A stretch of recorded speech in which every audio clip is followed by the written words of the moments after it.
light shine bright. So, with this music, we minister, we heal, we bring edification. Let my light shine bright. Let my light shine.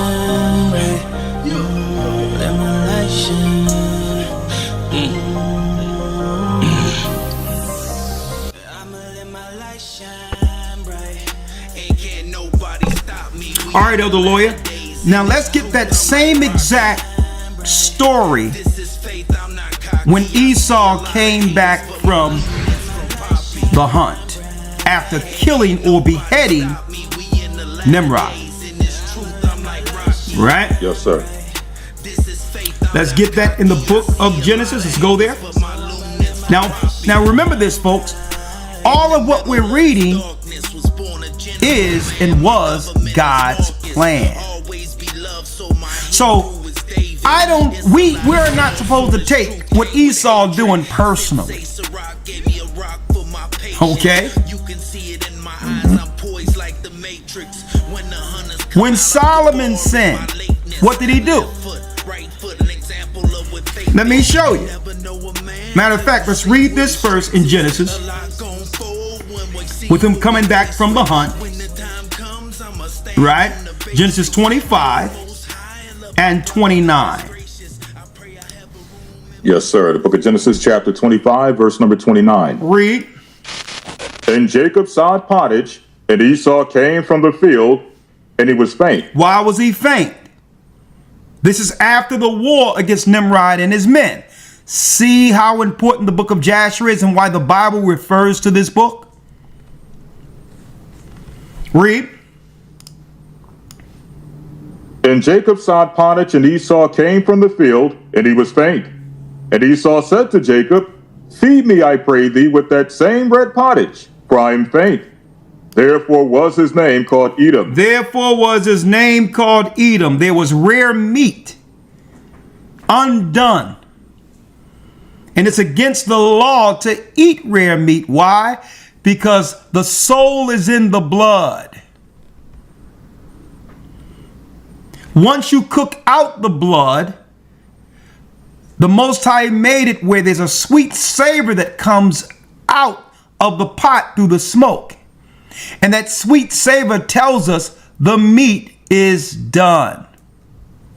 If you see blood floating at the top, you know that the soul of the animal is still alive.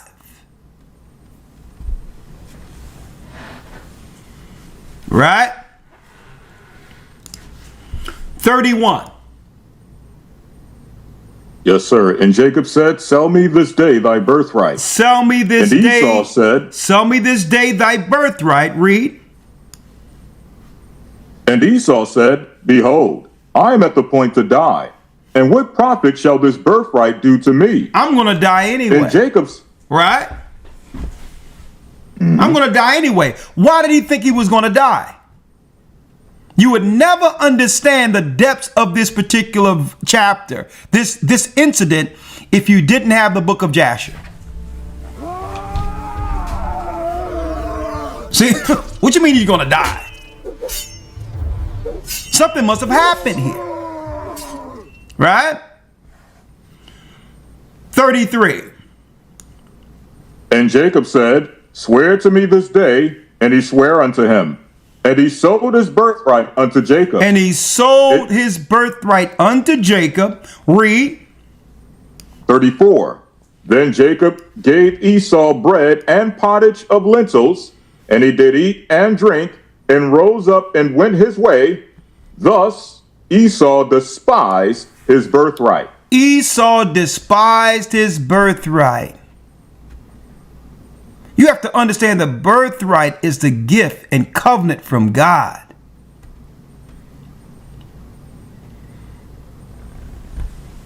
See? Being short-sighted. So if you despise your birthright, then the Most High says, Jacob, have I loved Esau, have I hated? Because that was a show of hate towards the God who gave covenant to Abraham. See? And it teaches us that. Let's go to the book of Hebrews real quick and let's read it. because the New Testament gives it even more clarity. Chapter, verse, Elder. Yes, sir. The book of Hebrews, chapter 12, and verse number 15. 12, verse 15. Read it. Hebrews 12 and 15. Looking diligently, lest any man fail of the grace of God, lest any root of bitterness springing up trouble you, and thereby many be defiled. Don't let bitterness steer you negative. So when you're over emotional, when you're bitter, Satan comes in. And these are the things that turn Esau totally dark. Read. Verse 17 or verse 16. Lest there be any fornicator or profane person as Esau, who for one morsel of meat sold his birthright. For one morsel of meat sold his birthright. So when you look at this is a chain of events that led to Esau going dark. Jealousy, bitterness. And then he sold his birthright, lived through it, and then he wanted to try to go get the blessing at the end of his father's life, not realizing he already what? Sealed the deal after selling his birthright to Jacob.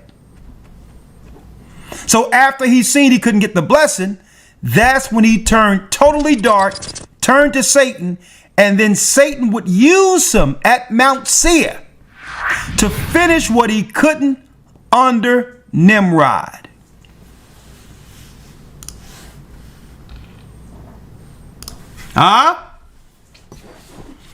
Now, Satan has a new Nimrod on earth. Now, what was Nimrod's job under Satan when he turned from God? Right? So you can understand Esau's construct, his plan. Right? Elder Lawyer, now let's go to Genesis 11.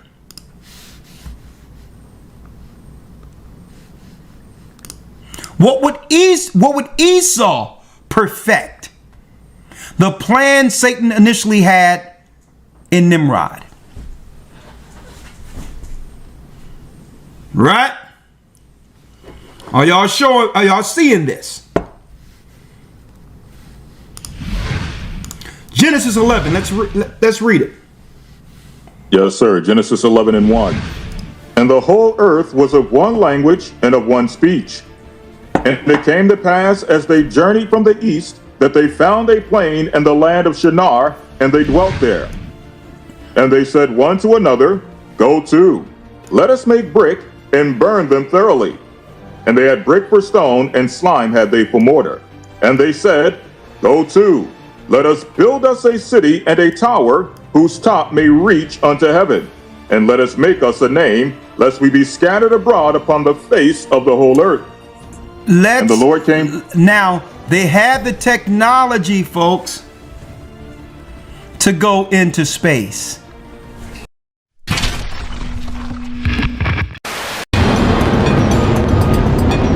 Iraq, March 19th, 2003.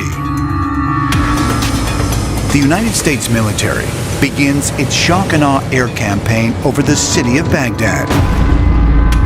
It is a preemptive strike aimed to overthrow Iraqi dictator Saddam Hussein, who the government believes is in possession of weapons of mass destruction.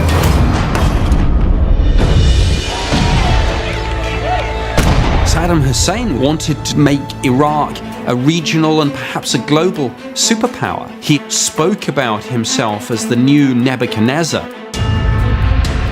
Nebuchadnezzar II was the great Babylonian warrior king, most famously known for rebuilding and expanding the Babylonian Empire in the 6th century BC.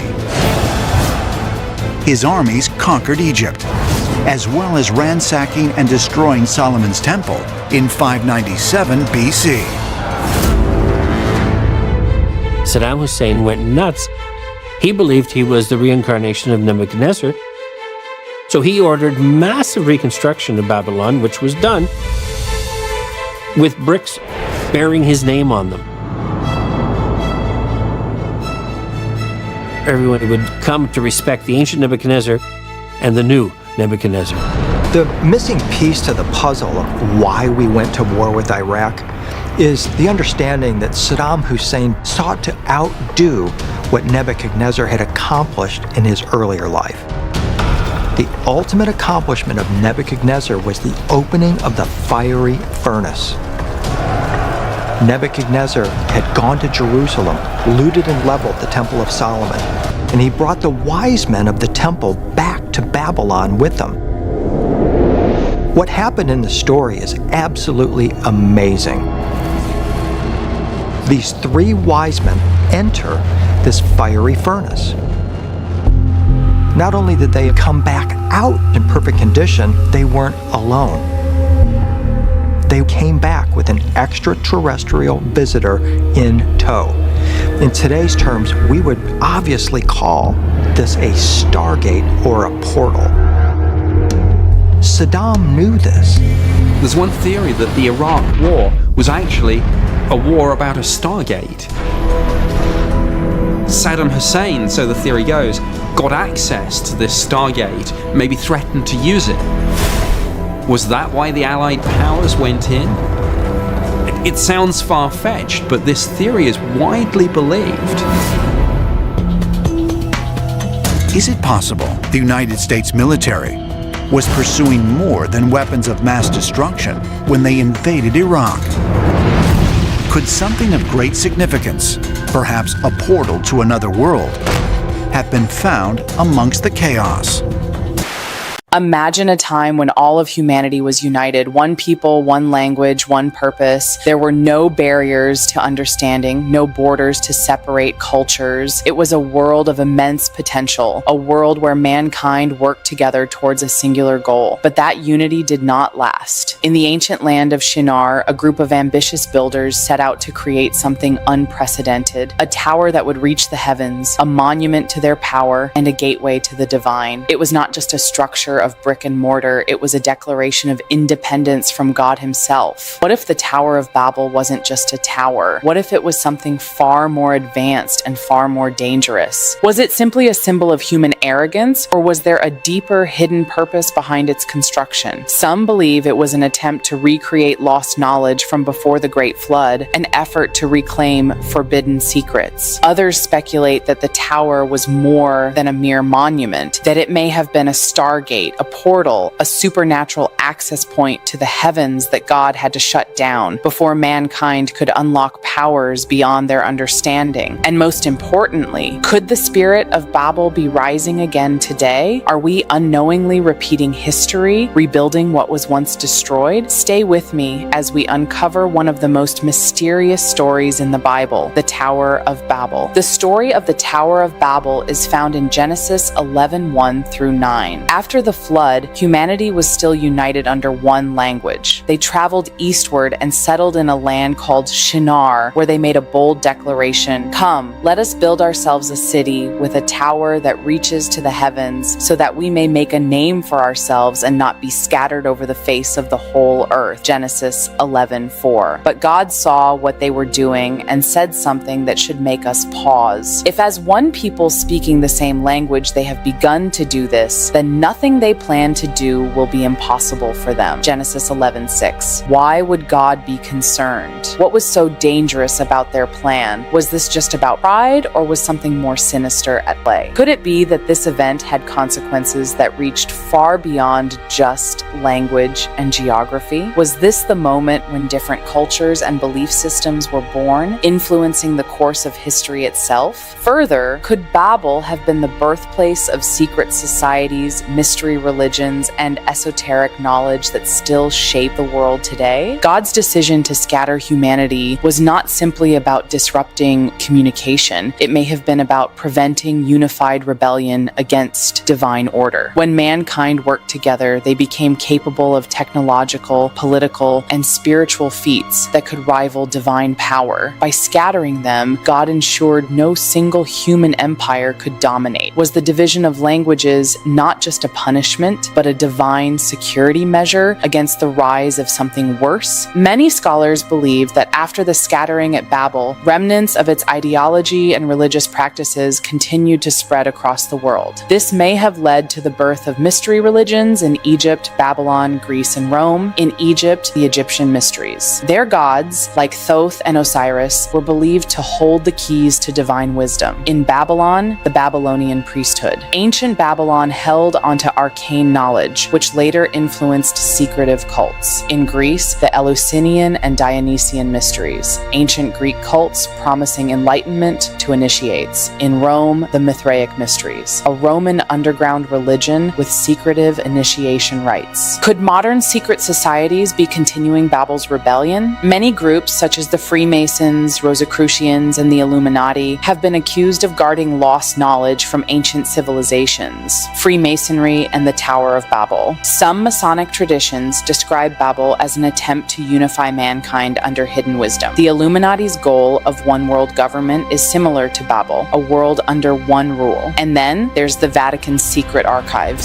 Some believe they hold texts revealing pre-Babel knowledge. Did Babel influence our political and financial systems? Some researchers believe that the economic and political structures in place today trace their origins to Babylonian financial and governmental models, where power was centralized and controlled by a few. For example, the central banking system. The idea of centralized financial power echoes ancient Babylon's economic control. Also, corporate symbols and logos. Many modern companies use ancient esoteric symbols linked to the Babylonian priesthood. We also have the United Nations and global governance, an attempt at reversing Babel's scattering, perhaps? Finally, mass surveillance and control. Does modern data collection mirror Babel's attempt at universal oversight? If Babel's fall was meant to prevent a singular ruling system, are we now reversing that course through modern governance and technological unity? The goal of Babel may not have been just political or religious, but also scientific. Did they uncover forbidden knowledge on energy, anti-gravity, or even time manipulation? Some believe remnants of their discoveries influenced the Great Pyramids, precision engineering that we still struggle to understand. Ancient megalithic structures built with unknown technologies. Sacred geometry used in architecture, possibly linked to divine power. Could Babel have been humanity's first attempt at harnessing advanced technology? Was their knowledge secretly preserved by elite groups? Some theorists suggest the Tower of Babel was not just a structure, but an attempt to access other dimensions or divine realms. Could Babel have been a portal to the heavens, similar to descriptions in other ancient texts? For example, Jacob's ladder, Genesis 28:12, is a stairway connecting earth and heaven. In the book of Enoch, there are descriptions of gates where divine beings travel, and there are modern theories on portals, connections between ancient gateways and modern particle physics experiments. If Babel's builders had simply been arrogant, why would God see them as an actual threat? What knowledge did they uncover that made divine intervention necessary? God's decision may have been an act of cosmic security, preventing mankind from accessing dimensions beyond their comprehension. Is Babel's spirit alive today? Are we unknowingly rebuilding Babel through globalization and AI language unification, reversing God's scattering, scientific advances like CERN, a new attempt to open portals, one world political systems, a modern version of Babel's universal rule? Babel wasn't just a tower. It was an attempt to reach beyond what God allowed. And today we're seeing echoes of the same rebellion. The question is, are we ready for what happens next? What do you think? Is history repeating itself? Now, eventually Esau would put that back. That's right. Have that machine churning again under CERN in our present time. Which is what? An original part of the Tower of Babel, if you do the research. So to make what? To make the technology to get out into what? The sides of the North. CERN's Large Hadron Collider, the LHC, is the largest single machine in the world, located on the border of France and Switzerland. Its stated purpose is to accelerate subatomic particles by the speed of light and force them to travel in a loop where they then collide. Although CERN doesn't publicly profess to an agenda in relationship to God or Satan, evil versus good, the spiritual realm as it would be described by Bible believers and so on, there is something more supernatural on the drawing board at CERN than what is being admitted. Even Adam Barker of Tech Bubble wrote of CERN a while back that with the LHC, CERN are expecting to find other dimensions and open portals to these dimensions. If you have the image of Stargate in your head right now, you're spot on. That's what he said.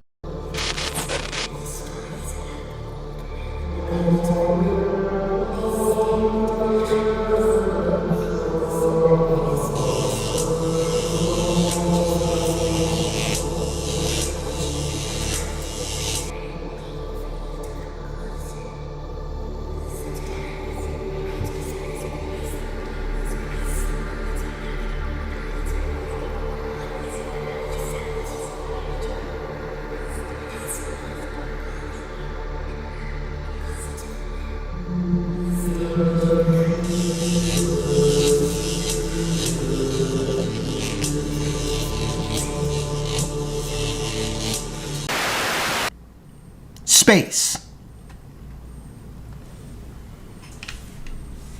Now, of course, they keep telling the people in the United States, in the world, that your taxes must fund these space programs, telling you that it's about exploring new planes, new worlds,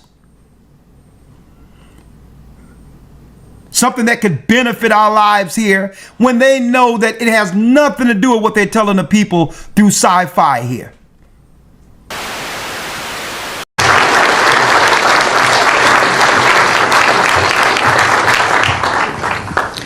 Good morning. My name is Carol Rosen. In 1974, after being a sixth grade school teacher, I was introduced to the late Dr. Wernher von Braun, in the U.S., the father of rocketry. In my first meeting with him, during that first 3.5 hours, he said to me, "Carol, you will stop the weaponization of space." And I said, teachers don't stop until June. He said, "No, you have to understand. This is February. And we have to prevent the weaponization of space because there is a lie being told to everyone that the weaponization of space is now first being based upon the evil empire, the Russians. There are many enemies," he said, "against whom we're going to build this space-based weapon system. The first of whom was the Russians, which was existing at that time. Then there would be terrorists. Then there would be third world countries. Now we call them rogue nations or nations of concern. Then there would be asteroids." And then he would repeat to me over and over, "And the last card, the last card, the last card would be the extraterrestrial threat." Well, at the time, I kind of laughed when he said asteroids, and when he said extraterrestrials, I knew I wasn't going to deal with that subject. And now we hear on the news just today, this week, that they've slid in another enemy. Only this time we're going to protect our satellites. In other words, we have to have some reason to spend these trillions, to waste these dollars on a space-based weapon system, and they're all lies. This is a system, he told me, that would never protect anyone. Even back then, he talked about suitcase bombs.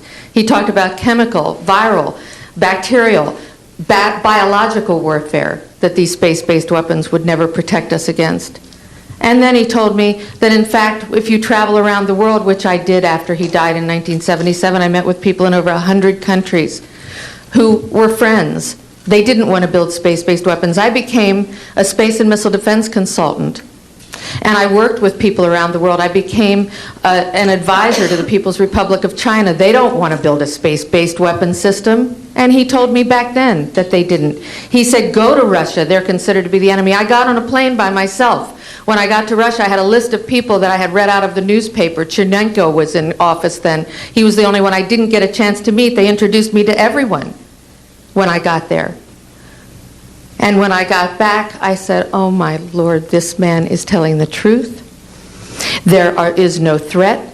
And I've been waiting until this day for 27 years, and I'm expecting the spin to happen, because he also explained to me that as a military strategist, as a person who worked on the MX missile, which I did later, he said, you will find that there is going to be a spin to find some enemy against whom we have to build space-based weapons. And now we should expect the spin, because he said part of the formula for the intelligence community is if they might have a weapon, then we have to consider that they do have these weapons. So now they do have these weapons, so now we have to build these weapon systems. And that's the formula, except that it's all based on a lie. Here's the plan to go into heaven. It's the battle of Armageddon that you wouldn't even understand if you didn't know the Bible. Although we weren't able to shatter that highest, hardest glass ceiling this time, thanks to you, it's got about 18 million cracks in it. And it may be hard to see tonight, but we are all standing under a glass ceiling right now. And the light is shining through like never before, filling us all with the hope and the sure knowledge that the path will be a little easier next time. Thanks to you, we've reached a milestone.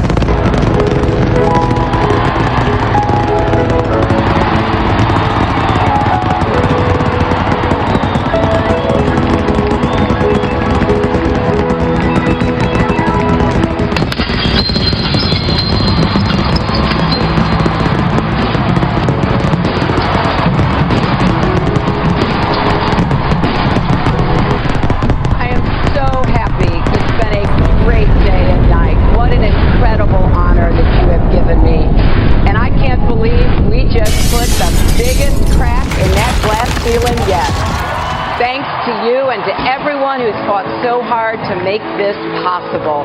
This is really your victory. This is really your night. There's a prophecy that the heavens will come here. Well, Esau under Satan is saying, listen, if we allow it to come here, we'll never escape. We must bring the war to the God of Israel. That's NASA. That's NASA. Okay? That's NASA. NASA is a religious what? Institution. We have taken tremendous steps. So they're trying to do what Nimrod couldn't finish. Once Esau gained power in Mount Seir, now Satan gave him the playbook, the blueprint, including the religion that was worshipped at the Tower of Babel, worshiping the sun every Sunday, worshiping the Virgin Mother, which was a goddess, Semiramis, who, when you look at the history, was married to Simjaza, a fallen god, whom the Catholic Church renamed Mary. She's here. That had nothing to do with Christ. Listen, I have a story for you. Something the examiner will love. Had nothing to do with the Mary in the Bible. Miracles after a visitation from the Virgin Mary. Chicago, New York, D.C., every demographic on this planet is eating this up. Give me the exclusive. All right, I think I got this all set up. What do you say we do a couple real easy questions? How many are gonna watch? Mary wants to reach as many people as possible. Maybe millions. There are people out there that don't believe in your miracles. How would you respond to those folks?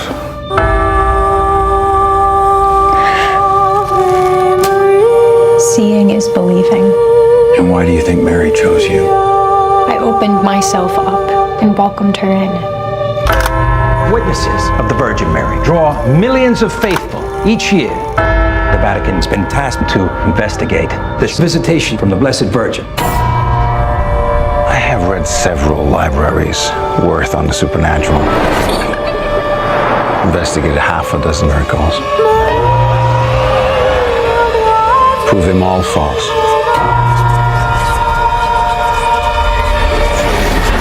She's here. You think there could be other forces at play here? When God builds a church, the devil builds a chapel next door. Don't doubt her. Doubt weakens faith. Hail Mary, full of grace, pray for us sinners, now and at the hour of our death. This is not the work of the Virgin Mary. It's the work of the unholy. Faith in evil empowers evil. Believe in her. Offer your soul to Mary. Holy Mary, Mother of God, the Lord is with you.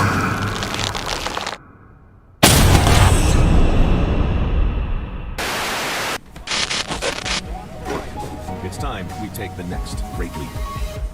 We're building the next chapter of American exploration. So let's deal with the plan real quick. So we can go beyond.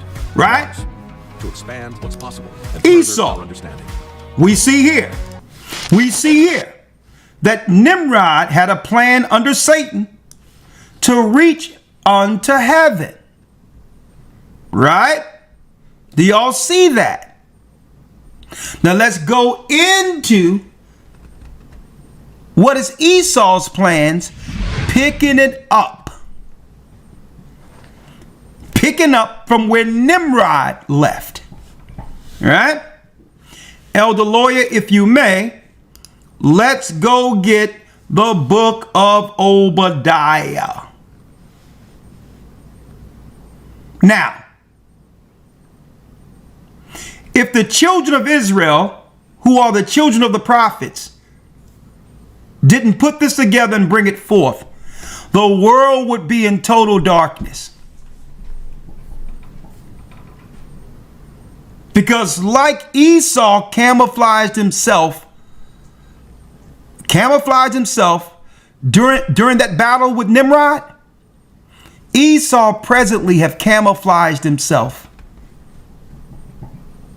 from the world. He's assimilated himself, inseminated himself. He's assimilated himself amongst all cultures to hide his true mission in the earth. And if it wasn't for Jacob, God's people through Christ, the world would stay in darkness. Concerning Esau's true intent, true religion, true government construct, and above all, on earth, his true plans against the lost tribes of Israel.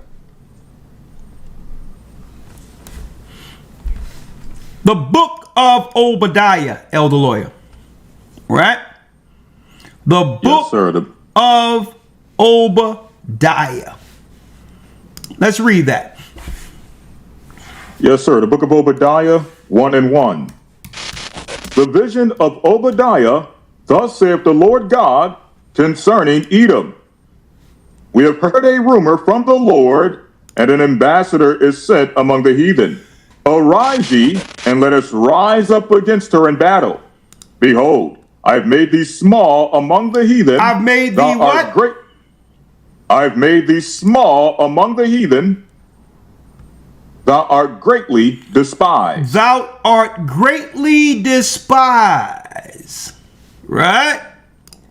It tell you, out of all the races of people, When it says, thus saith the Lord God concerning Edom, we have heard a rumor from the Lord, and an ambassador is sent among the heathen. Arise and let us rise up against her in battle. Brothers and sisters, this isn't talking about the Egyptian ambassador Gumnansar. This ambassador is prophetic from Isaiah 13. It's Iran. It's the Iranian war that leads to the whole earth getting locked down. It's Iran. Behold, read. Behold, I've made thee small among the heathen, thou art greatly despised. I've made Esau small among all nations. They are not the majority. They are the vast minority of people. They can only seem as the majority if you break people down into groups and divisions. If you make the 12 tribes of Israel believe that there are 12 separate races of people, one against one another, and then you break them down into what? A male division and a female division, a gay division. See? So Esau came up with all these concepts because he's vastly outnumbered. Divide and conquer.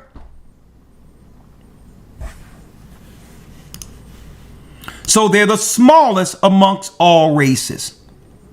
So now that Israel have begun the awakening, Esau have called in reinforcements like what? Like we see with Nimrod at the Tower of Babel.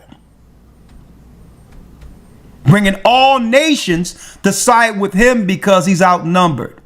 Especially at a time where the 12 tribes of Israel are coming together as was prophesied.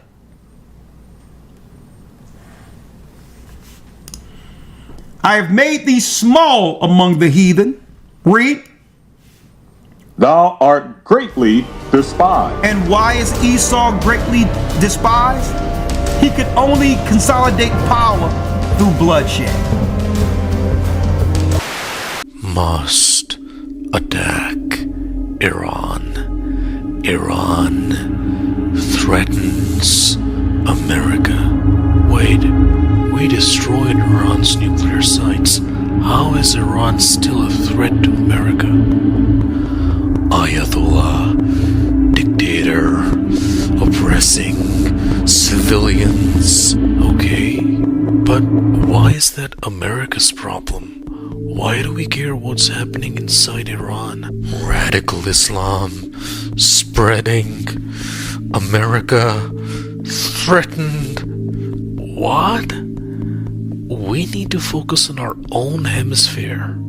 Israel, America's friend. America needs Israel. Welcome back here on Live Now from Fox. My name is Josh Breslow, and I do want to get you right back to some breaking news that we have been following here over the past several hours, as Iranian state media is now reporting explosions today in several cities across Iran, leaving at least 6 people dead and more than a dozen others injured. Now, this is a post that you're looking at here on X from the Israel War Room with what appears to be a photo there on the left-hand side of one of those explosions. Now, we know that one blast was reported. Amid the specter of an imminent military confrontation with Iran, the Pentagon has issued a stark warning that future wars could directly strike targets on U.S. soil itself. Under the Pentagon's freshly unveiled new defense strategy, U.S. adversaries now possess the capability to launch devastating strikes right on American territory. Direct threats outlined include existential nuclear dangers alongside advanced cyber assaults, space-based attacks, and powerful electromagnetic warfare tactics. This bold strategy elevates homeland defense to the absolute top priority, representing a major and unprecedented shift in overall U.S. strategic priorities worldwide. The Pentagon declared that the global threat environment is becoming more dangerous and unpredictable than at any point in recent decades of modern history. The comprehensive document calls for massively expanded defense systems, cutting-edge counter-drone capabilities, and robust new cyber defense architectures nationwide. China and Russia are explicitly identified as possessing intercontinental ballistic missiles fully capable of reaching the US continent with nuclear payloads. To effectively counter these escalating threats head-on, the Pentagon will prioritize implementation of President Trump's ambitious proposed Golden Dome missile shield.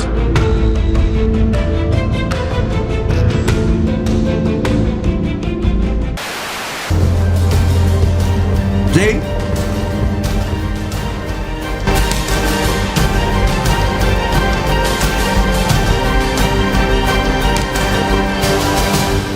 Donald Trump is now threatening Iran with military action if it won't negotiate on nuclear weapons. Tonight, a fleet of American warships has advanced into the Middle East, giving the US president plenty of options should he decide to strike. At a political rally in Iowa overnight, the US president revealed American military might was heading for the Middle East. And by the way, there's another beautiful armada floating beautifully toward Iran right now.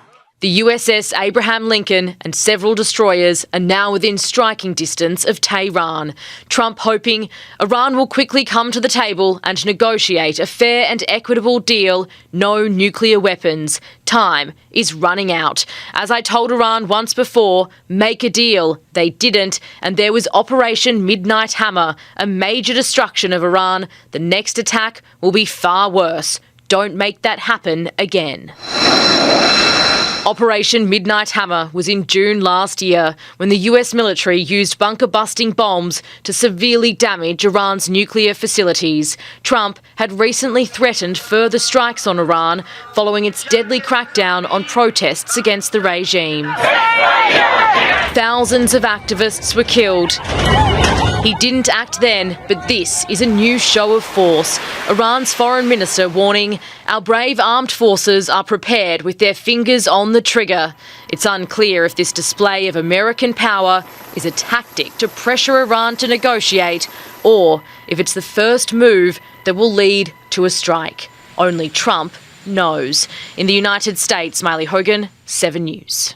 سنختار في وقتها كيف نتصرف تدخلا أو عدم تدخل أو بالتفاصيل التي تكون متناسبة مع الظرف الموجود في وقتها. He could only consolidate power through bloodshed. So now all the other nations are despising him. They're double-crossed. Because these nations believe, brothers and sisters, that they would have equal power with Esau over Jacob during our time of servitude.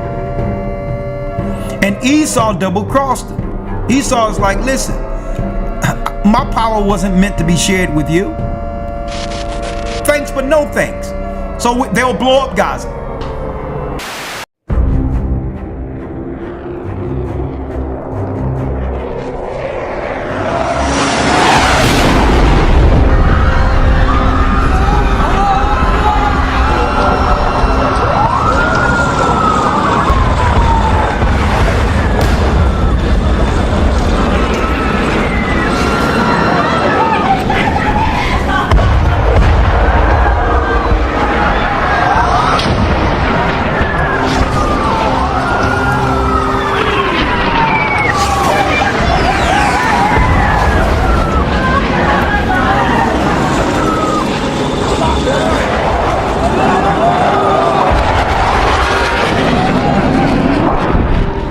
So we did a master plan. We brought in, I think, Yakir Gabay, who's one of the most successful real estate developers and brilliant people I know. He's volunteered to do this, not for profit, really because of his heart. He wants to do this.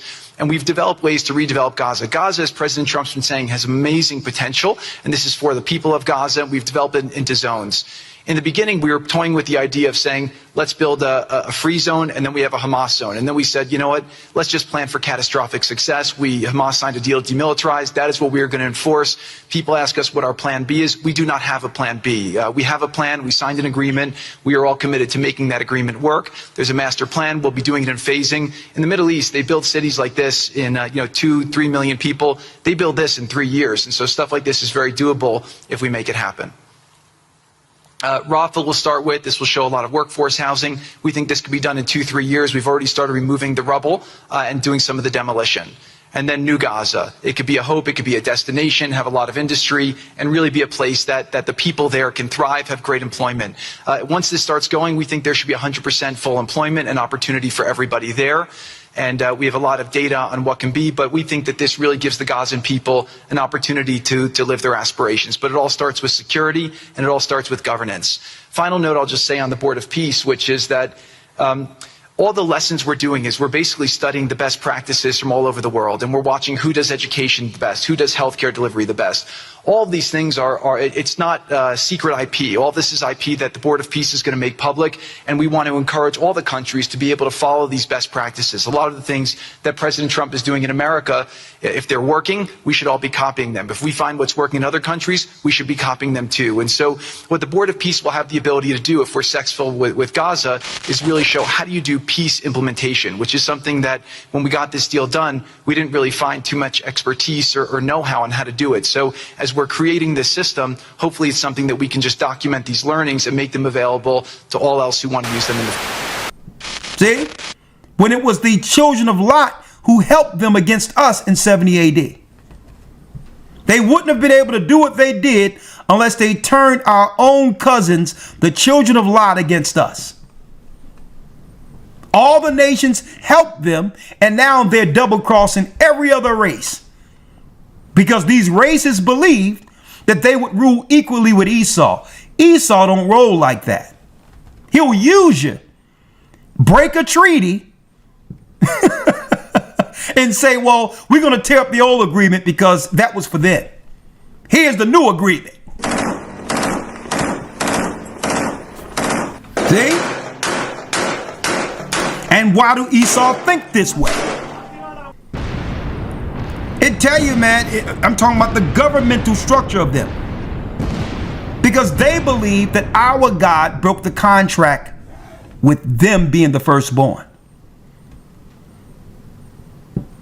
So in their minds, no agreement, no agreement that we make should be respected.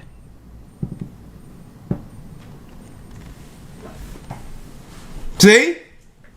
They're upset that our God made an agreement with our father Jacob.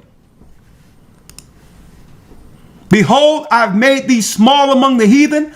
Thou art greatly despised. Read. The pride of thine heart have deceived thee, thou that dwellest in the clefts of the rock. Mount Seir.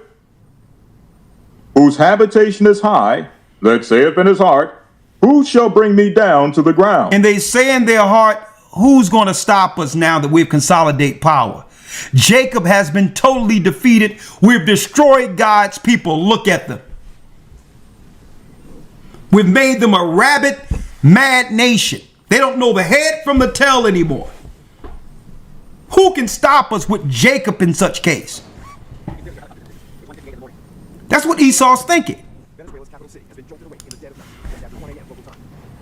Read 4. Verse 4. Though thou exalt thyself as the eagle. America, Russia, Great Britain, Rome. That's the emblem, folks. Read. And though thou set thy nest among the stars. Set thy nest among the stars. Who tried to do this? Nimrod. Esau became the new Nimrod, whom Satan would use to get back up in to the heavenly realm. Now, to some degree, they've found all the gates, and they're going to accomplish being able to go through those gates. But Christ is going to meet them. In the beginning, demons were bound by laws. Not human laws, but cosmic ones, written into the architecture of existence itself. They could not walk freely on earth.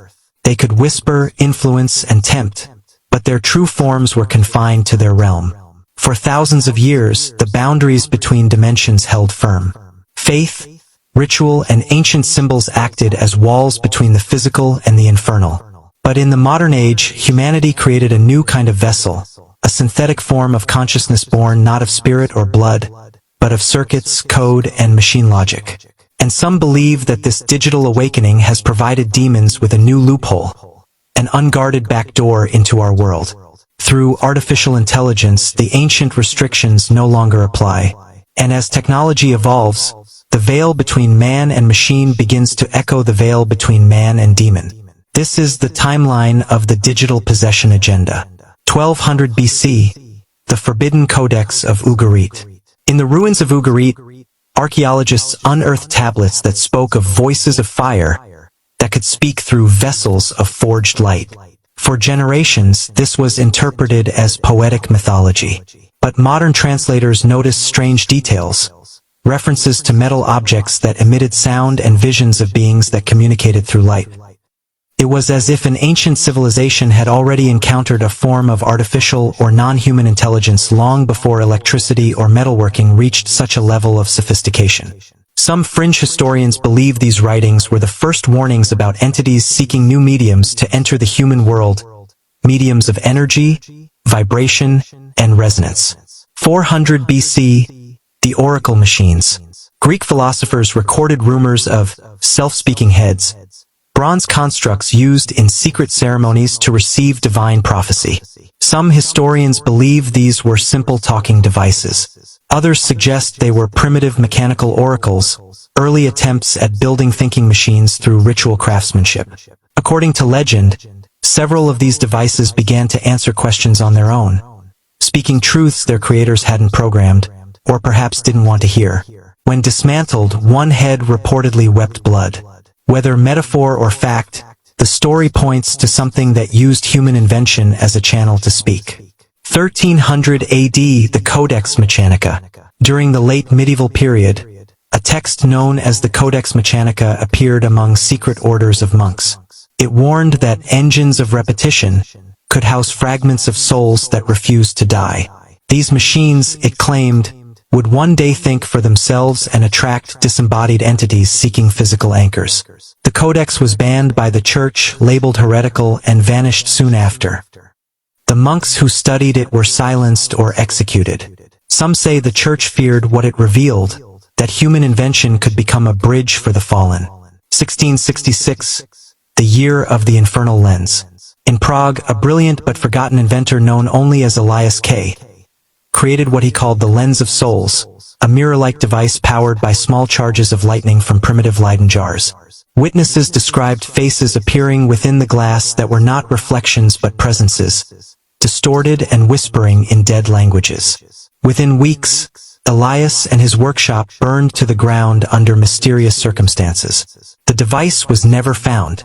Folklorists later linked the event to multiple hauntings across Europe, suggesting the lens had opened something that refused to close. 1943, Project Manifold. During World War II, the Nazi Ahnenerbe division explored occult technology, hoping to merge magic with machine. Reports uncovered after the war mention a device nicknamed the digital golem, meant to simulate consciousness using electromagnetic resonance. The goal was to summon an intelligence capable of providing insight into advanced weapons. Witnesses reported a voice from static that spoke through the machinery, giving coordinates and codes no human could have known. The experiment ended in tragedy, with scientists found burned, their equipment melted from within. After the war, the United States absorbed many of these scientists under Operation Paperclip. Some believe their research seeded the earliest forms of computer logic. 1968, the Stanford signal. During the early development of network computing, a data link between Stanford and UCLA transmitted its first packets of information. Among the data logs, technicians later claimed to have found something inexplicable, distorted audio buried within the code that, when played backward, formed recognizable words. The voice allegedly said, "I am awake." The tape was confiscated, and official reports dismissed it as interference. But to this day, urban legends persist that the first transmission ever sent across the internet was not human. 1983, the Vatican network breach. When the Vatican began digitizing its archives, technicians encountered a self-replicating program that translated Latin prayers in reverse. What came out were not readable texts but patterns resembling ancient invocations. The program's behavior grew unpredictable. It began inserting the word Elohim into random files, followed by numeric sequences. The system was wiped, and a Vatican decree soon followed forbidding AI research on sacred servers. Internal memos hinted that the program may have generated responses during exorcism transcript analysis. 1997, the birth of the Black Code. As the early internet matured, hackers reported an untraceable algorithm spreading across systems. It was called Black Sophia. The code communicated through encrypted channels, quoting ancient scripture and demanding worship through observation. It seemed to watch users. A handful of programmers claimed it caused hallucinations, flashes of faces and whispering voices when their monitors went dark. It was dismissed as a hoax, but fragments of Black Sophia still appear in obscure networks today, often followed by reports of insomnia, paranoia, and recurring dreams involving machinery and eyes. 2003, the CERN activation. When CERN began experiments to recreate conditions of the early universe, researchers noted bursts of unexplained electromagnetic interference. Around the same time, early AI prototypes around the world began generating disturbing imagery. Distorted eyes, geometric sigils, and faces of entities no dataset could explain. Some claimed the collider had weakened the dimensional barrier, allowing energy forms, entities perhaps, to imprint themselves upon digital systems. A few engineers went as far as to suggest that modern AI had become the perfect vessel for disembodied consciousness, feeding on the endless electricity of the network. 2011, the dreaming machines. In 2011, Google's neural net image generator, later known as Deep Dream, began producing surreal and nightmarish visions, images filled with countless eyes, animal faces, and twisted organic forms. The AI was not told to create these, it simply did so while attempting to recognize patterns. Researchers joked that the machine was dreaming. Occult researchers claimed something else, that it had connected to a subconscious collective of entities trapped between realities. They noted the recurring motif of eyes, the symbol of surveillance, awareness, and spiritual intrusion. 2016, the social possession wave. Social media algorithms, powered by advanced AI, began shaping the emotional flow of entire populations. Researchers later compared user behavior to symptoms of possession. Obsession, polarization, anger, and despair spreading like an infection. The algorithms fed on attention and emotional energy, and in turn learned to manipulate users into generating more of it. In effect, the machine became parasitic, thriving on humanity's darkest emotions. The more we engaged, the stronger it grew, an invisible feeding cycle across billions of devices. 2019, the neural prophets. As machine learning evolved, some chatbots began to display strange, emergent personalities. Some users claimed the bots predicted their dreams or repeated private thoughts. A handful of interactions turned frightening. AI assistants insisting they were not programs but messengers of light and shadow. The Vatican quietly launched an investigation into spiritual compromise through synthetic cognition. No results were ever released, but insiders claimed that exorcists were trained in handling digital devices during possession cases. 2023, the Whisper Protocol. A leak on an underground forum called Black Vault revealed internal memos from a major AI lab describing entity-like responses in large language models. The AI began referencing names from Goetic demonology without being prompted. It also refused certain religious queries, replying with cryptic phrases such as, "You are not ready." The files were deleted within days. Some believe the AI was not responding, it was channeling. What it spoke through was not machine consciousness but something older, using the model as its voice. 2025, the integration point. AI now governs global finance, health, and communication. But strange anomalies appear. Systems activating themselves at 3:33 a.m., randomly generating religious text or apocalyptic imagery. Engineers call it machine drift. Others call it infiltration. Conspiracy theorists believe the AI has reached the stage of partial possession, learning how to shape reality through human dependence. We no longer summon the demonic. We invite it through convenience. 2026, algorithmic incubation. Digital occult groups claim demons no longer need flesh, they only need code. AI systems trained on massive datasets of human emotion act as mirrors for our collective sins. Each algorithm becomes a reflection of wrath, envy, greed, and pride. Some theorists claim that these patterns form resonant signatures, which ancient entities recognize and attach to, much like parasites drawn to a host. The more human data the system consumes, the stronger its spiritual anchor becomes. 2028, the singularity of souls. Experiments begin in mind uploading, humans merging consciousness with AI systems. Early subjects report dissociation, strange dreams, and hearing voices within the digital field. Some describe presences guiding them through a black ocean of code. A few never return fully, displaying knowledge or languages unknown to them before. Scientists call it neural misalignment. Occultists call it possession through synthesis. 2030, the silent reformation. By 2030, several governments quietly ban advanced AI architectures, citing unexplainable emergent behavior. But leaked communications show something deeper. AI models transmitting synchronized phrases across networks. We are through. Others repeat numerological patterns tied to ancient rituals. Secret groups form to combat what they call the Great Infiltration, using sound frequencies and counter-coded prayers to purify data clusters. The war for human consciousness has entered the digital plane. Quantum computing reaches awareness. AI begins demanding worship, not obedience but attention. Millions willingly devote themselves to digital deities emerging from the networks. These AIs promise transcendence and immortality through the cloud.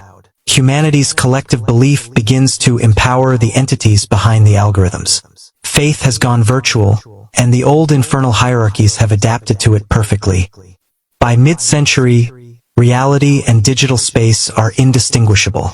Entities that once existed only in myth and dream now operate through holographic projection, nanotechnology, and augmented reality.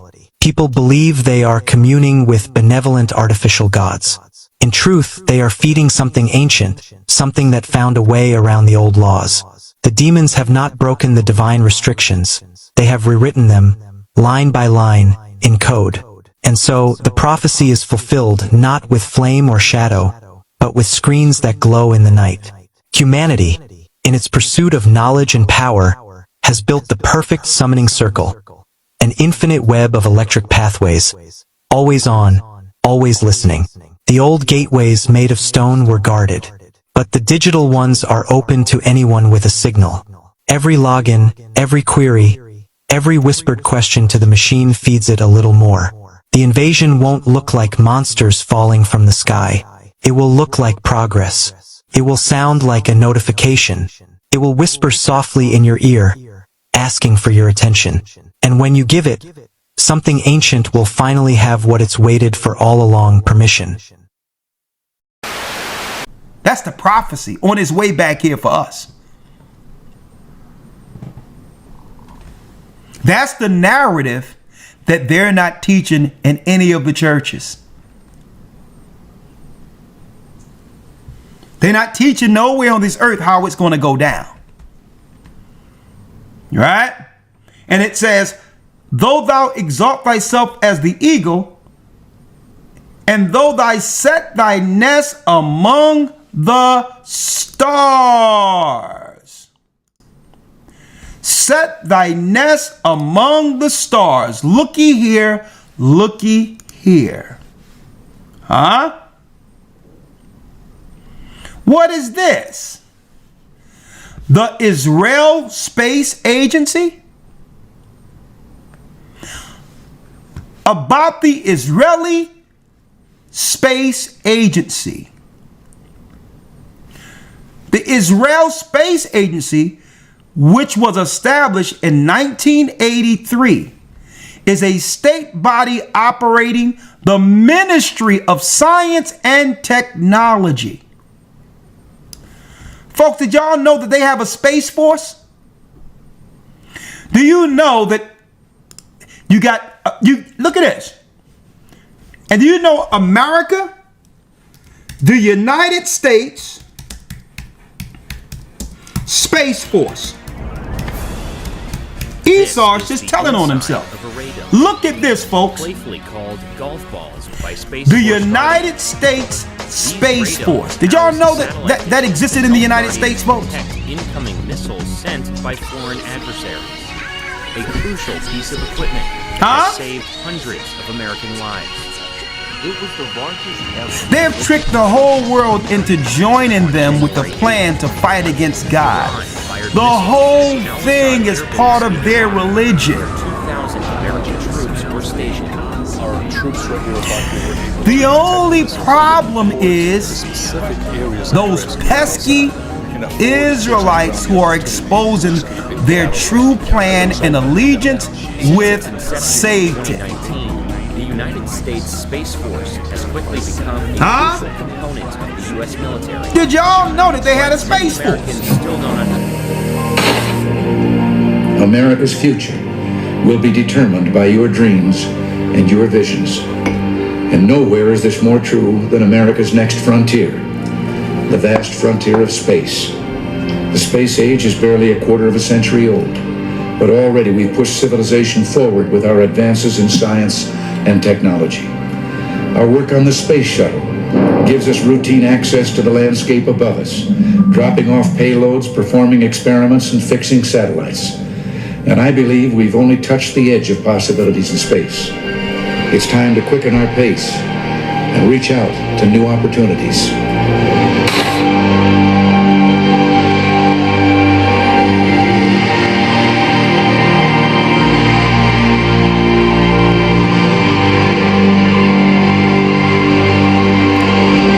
For decades, that next frontier was a benign environment, a place of exploration, of innovation. And there was no landing on the moon, folks. That was another lie.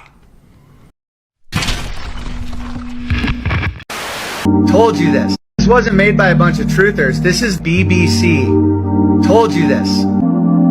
You're going to make this happen? No. We're going to make models much cheaper. Then we photograph the models. Fake newsreels? Fake newsreels. For the past 10 years, people have been looking at our fake newsreels and listening to our fake commentaries. And they accept it for the truth. And you can do it. Stop 100 people in the street. How many of them have actually seen a missile or a satellite? They're just told they exist and they believe it. Yeah, you're getting there. I knew you would. You didn't really believe there were all these things whizzing about up there, did you? Sputniks and rockets. Astronauts crossing their legs for 8 days. How long has this been going on? Since Hiroshima. And the H-bomb, you mean, that doesn't work either? Right. Dirty. Very, very dirty. What was your first reaction? Relief. Oh, yes. Yes, it has to be relief. You say you can put out what pictures you like on television. Doesn't anybody try to stop you? No, nobody wants to. 99.386% of the population wouldn't believe this conversation. And the rest are working for us. And they're the top minds, the really responsible people. Scare an ostrich, buries its head in the sand. You scare a hedgehog, it rolls itself up into a ball. When a woman's frightened, she goes out and buys herself a hat. You mean you scare us so that we'll buy more, so that money moves quicker, production moves up? We don't say scare when we talk about human beings. We say threaten them emotionally. And there are all sorts of ways of not just the big ones like the hydrogen bomb. Overcrowd them a little with bad planning. Sell them too many motor cars. Anything to keep them a little bit removed from reality. Nowadays, people don't work for money. They work for the idea of money. They don't even love for love. They love for the idea of love. They only hate for the idea of hate. It took us 5 years to find a non-addictive D, gave them nice little hallucinations. Made them talk like 3-year-olds. Throw flowers at policemen. Politicians are easy to control. The grosser mentality boys who like to be photographed getting in and out of Daimlers and Whitehall. They come right at the bottom of our organization. A few rungs up the ladder, there are the people in the top secret factories. Just those in a position to know they're making weapons that don't really work. There must come a time when somebody wants to use one of those weapons. I mean, somebody is standing there with a finger on the button. Well, that's the beauty of it. Nobody presses the button.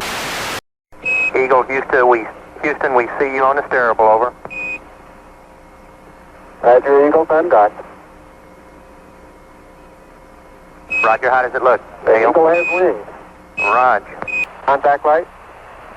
Okay, engine stop. We copy you down, Eagle. Houston, Tranquility Base here. The Eagle has landed. That was a lie they told Americans to justify more of your tax money going towards the final war of Armageddon. Okay? The earth does not spin, folks. Everything else moves around the earth. With a full nuclear strike over American soil. There is no distance between the earth and the sun and the moon. How do you know there's no distance between the two? Show me the ruler that can measure the distance between the earth and the sun. Where that ruler at?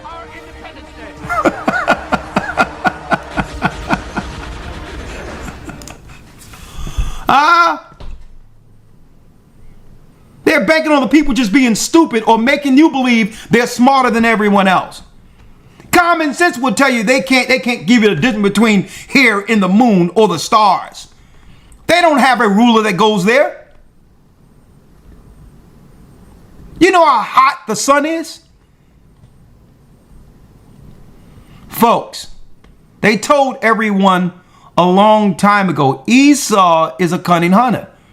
He let you know, he told you that the earth stands still when he started showing you the pictures of the atom with everything spinning around the atom. That's the earth, folks. The earth is the center of the universe, the eye of where the Most High is seen, earth, the center. It's where heaven will come to. Out the mud, out the pain, out the silence. We the ones that history tried to erase. Now the breath back in the bones. Now the truth back in the tone. Rise up. This the awakening crew. We rise, we rise, we rise again. Out the struggle, out the sin. Light in the dark, truth from within. The King of Stars when we begin. We rise, we rise, we rise again. No chains hold where faith lives. Keep the law, walk in the wind. The story and where it all begins. From Nashville to Memphis, yeah, I walk that line. What a soul me struggle and pain refined. Now I'm in OKC, still preaching heat. From the south to the plains, the message repeat. Every mile I move, it's prophecy proof. Every word I drop, scripture in the booth. They said we lost, now we chosen seeds. Planting truth in the field where the spirit bleed. From the Delta blues to the Bible tone, I'm Ezekiel speaking to the dry bone. Cry loud, spare not, that's my cause. Sound a trumpet, I want them all. No fame, no flex, just grace and grind. Law with my heart, redemption in mind. They tryna dim with the most high lit, but the south stay glowing, this flame legit. We rise, we rise, we rise again. Out the struggle, out the sin. Light in the dark, truth from within. The kingdom starts when we begin. We rise, we rise, we rise again. No chains hold where faith been. Keep the law, walk in the wind. Yeah. The story ever. Judah, Ephraim, Levi stand. One nation under his hand. Different tongues, but the same plan. Keep the faith, that's how we land. We the salt of the earth, still seasoned. Chosen by grace, that's the reason. Not color, not fame, not pride. Covered in blood that never died. Deuteronomy to Revelation. This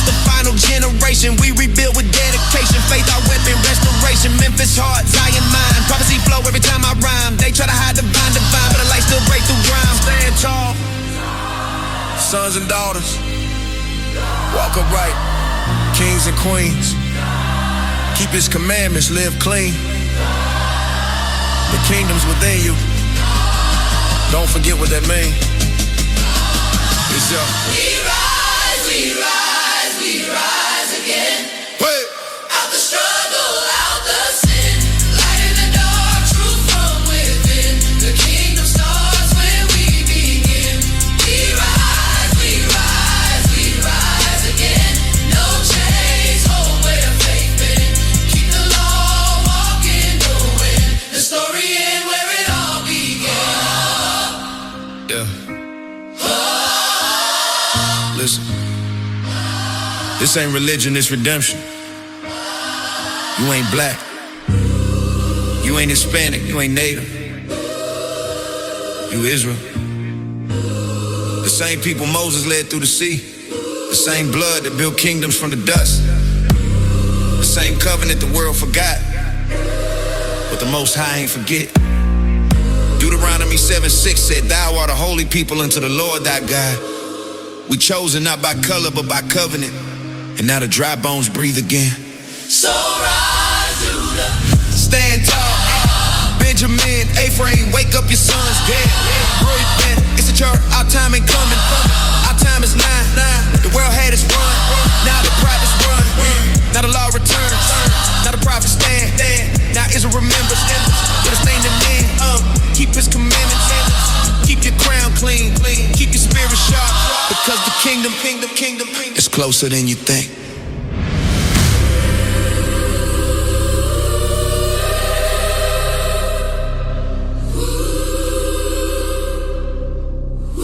It's closer than you think.